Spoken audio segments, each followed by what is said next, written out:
My name is Apolo Ladra, and I'm here in the Philippines and looking forward to working with a lot of the Filipino martial artists here, and also gets the opportunity to share my passion about our own culture. I've been a martial artist for about 45 years. Now I'm giving my age. And basically one of the most powerful things that I've ever done, or one of the most proud, I'm so proud of being a martial artist, because it kind of find out who I really am, as far as giving me the proper etiquette on how I think about my own culture. It brought me back to my roots, about never taking things for granted.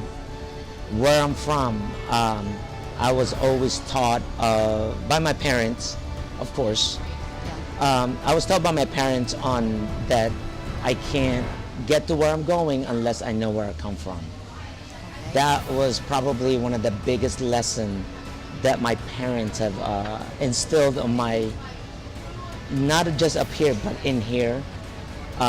So I was promoting a different art, Taekwondo, but there's always something missing. And that was when I found out about the Filipino heritage, about our art, about the practicality of the Filipino martial art. That's when I say, you know what, this is something that I need to pursue for myself.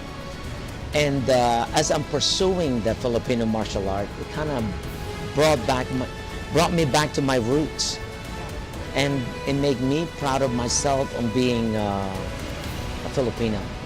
Since I was 14, I was already in the martial art industry. I ran 57 schools, Taekwondo schools. I've opened up, trained staff, did everything I could to create a future for me in the martial art industry. Now that I have, because I've never done anything but that, I'd love to share it with everyone, people that wants to have that future in the martial art industry, especially in the Filipino martial art industry. This is such a beautiful art that so many people are embracing it, because there have been Taekwondo, there have been Hapkido, there have been the Kung Fu, Capoeira, MMA. What's next? What's next is blade, weaponry. Weaponry is what's next in the martial art industry. And guess who's known in weaponry? The Filipino martial art is very well known in the weaponry. It's our own heritage, it's our own art. That's what makes it even better, because it's our heritage. That's why I feel so passionate. I have so much passion in promoting our own culture, because it's one of the most practical art in the world, because it's all based on weaponry. And the thing about it is that what you do with the weapon is the same as what you do with the hands. It's the same as whatever you put. It can be a flexible weapon. It could be an empty hand. So what else is there? What else is next in the martial art but weaponry? They've done it all. Everything came out already. But what has not come out yet, or it has been, but not as popular as all the others, is the Filipino martial art. This opens up the market for all of us. I want to open up that door for everybody, since I've been already in the martial art industry doing Taekwondo, and I already have the connection. Now promoting the Filipino martial art, it's just, I'm already there. And the people already, we have the network already. So we can create the future. We can create we can open the door for the rest of for the future martial artists that could be so much better than us. And that's what our goal is. All my program is designed so that we can create better martial artists, uplift the art, especially the Filipino martial art. If it's not the Filipino martial art, the other martial art.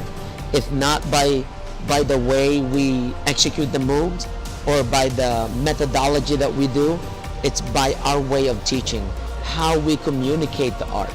We took the most complex art in the world and made it to, and made it so that it's easy to learn, easy to teach, and have the progression so that the new upcoming martial artist that's going to learn through us, with us, or complement it with what we're doing can take it to a whole new level. And that's our goal. We're here in the Philippines to participate and to contribute to our Grandmaster about how we give back to the community, to the Philippines as a whole, to help bring the foreigners and expose them to our real culture, to our true culture that they embrace so much. We attend the Pekiti-Tirsia Kali Convention, where the military, some of the people active in military, law enforcement, the locals, the foreigners from all over Europe, US, from all over, from Asia, they get together and share knowledge. What we're doing here in the Philippines is to be able to give back, one, to my instructor, to really have some of my students back home in the US have the experience of training with my instructor, working on, also at the same time working with some of the projects that we're doing, educating people about what we do in the US, that if there's contribution that they can give us to make us more unique and more, let's say, even more Filipino than what we are, we're open. There's nothing else I would love than to be educated by the locals, by the Filipinos, and like, hey sir, instead of promoting it that way, can you promote it like this? That will make us feel good about being Filipino. Oh, I'm open for that. I'm always a student. I also want to talk to the old and visit some of the battlegrounds from back in the days. Visit my hometown where the butterfly knife started, in Batangas. I like to expose my students to that. That's our heritage. That's one of our treasure that now it's getting forgotten by a lot. But there's still families that's making those blades that's from the old days. And we want to meet them. We want to hear their stories. I want to make my promotion of the Filipino martial art worldwide. I want to make it as authentic as I can by listening to the people that are here, the locals, the people, the elders that can tell me more about stories from back in the days. God, there's nothing more like, and then also eat with the Filipinos, relate with them, hang out with them just to know what they do here and being real Filipino. I-Kali stands for Indigenous Kali. I use the word indigenous because I love the original things that I've learned from my master, from the Grandmaster. I mean, everything that comes out of his mouth is the wisdom and how we were back in the days. That's what I love, how we move. Instead of being so static, it was always been fluid.